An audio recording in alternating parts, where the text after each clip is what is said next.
শুভ দুপুর বন্ধুরা। এ দেখো মানকচু চিংড়ি মাছ দিয়ে করছি। এ দেখো মানকচু আলু দিয়ে। এই মানকচুটা এত ভালো ধুয়েছি, কোনো হাতও চুলকায়নি, কিচ্ছু হয়নি। মুখে দিয়েও দেখছি কোনো চুলকাচ্ছে না। এর মধ্যে আদা বাটা, ধনে বাটা, জিরে বাটা আর একটু সামান্য একটু লঙ্কা গুঁড়ো দিয়েছি, কিন্তু কাঁচা লঙ্কাটা বেশি দিয়েছি। কাঁচা লঙ্কা বাটা দিয়ে এ দেখো এই মানকচুর তরকারি করছি। আর এই যে মাছ করব, এই নাতির মাছ করব। আর আমি দু পিস ভাজা, ছেলে বাড়িতে খাবে না বললো ফোন করে। কাঁচা লঙ্কাটাই বেশি দিয়েছি, কাঁচা লঙ্কা দুটো গোলমরিচ বাটা করে বাটি দিয়েছি।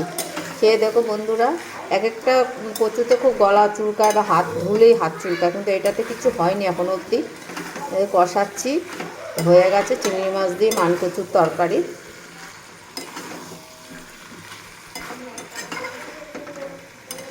তোমরা কে কে কচু খাও, মানকচু, কচুর শাক জানাবে বন্ধুরা। বাঙালরা তো এগুলো খাই, এখন ঘটিরাও খাওয়া শিখে গেছে কচু। এই কচু আবার বেটে সর্ষে আর শুকনো লঙ্কা দিয়ে বেটে কড়াইতে নাড়লেও রসুন দিয়ে খুব ভালো লাগে খেতে, জানো তো বন্ধুরা। এর মধ্যে পেঁয়াজ দিইনি, নিরামিষ একদম।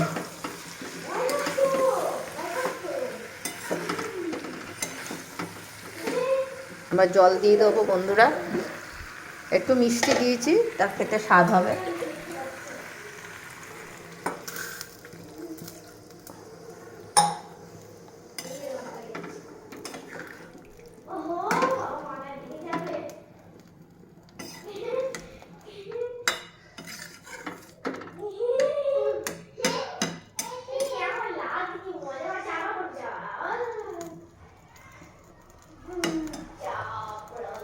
দেখো বন্ধুরা, আমার এই কচুটা এবার এখন ঢাকা দিয়ে দিলাম, বেশি জল দেব না।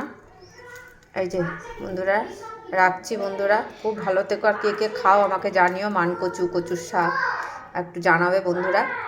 খুব ভালো থেকো। ঠান্ডাটা আবার একটু কমে গেছে, আবার পরশুদিন পৌষ সংক্রান্তি আছে, সব পিঠে খাওয়া হবে। পিঠে করব, তোমাদের দেখাবো বন্ধুরা। রাখছি।